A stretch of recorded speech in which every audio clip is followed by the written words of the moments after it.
Albert's school days were a mixed bag.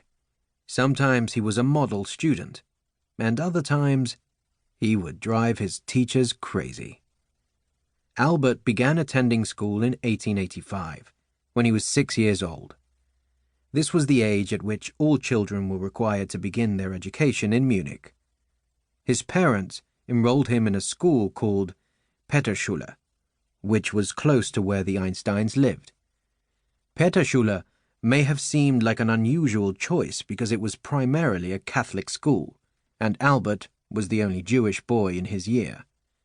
He was sometimes bullied by his classmates for this, which likely made him feel more isolated than ever. Peterschule, however, was also known for its high academic standards, and Albert's parents wanted to make sure their son got a good education. He turned out to be an excellent student, often earning higher marks than anyone else. However, he did not care for the rigid way the school was run.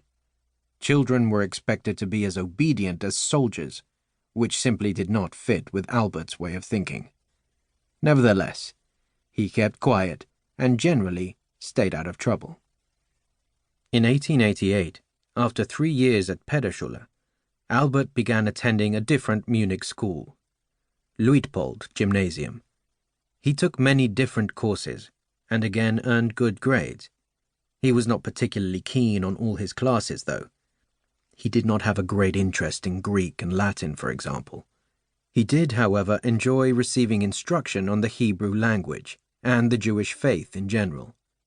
He eventually began to study Christianity and read the Bible as well. Did you know?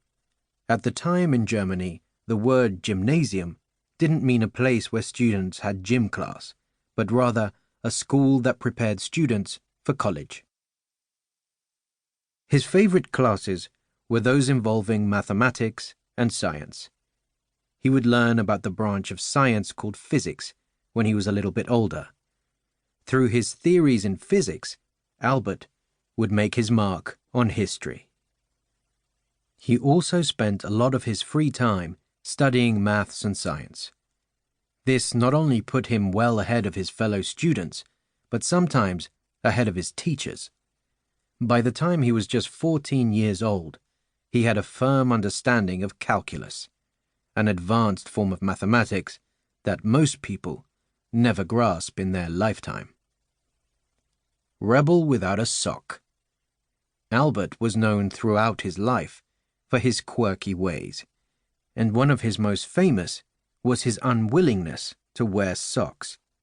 He once explained to a friend that his habit began when he was still very young, and his big toes used to break through whatever socks he had on at the time. So, he decided there was no point in wearing them at all. He carried this habit well into adulthood, going so far as to go sockless, even when in the company of royalty.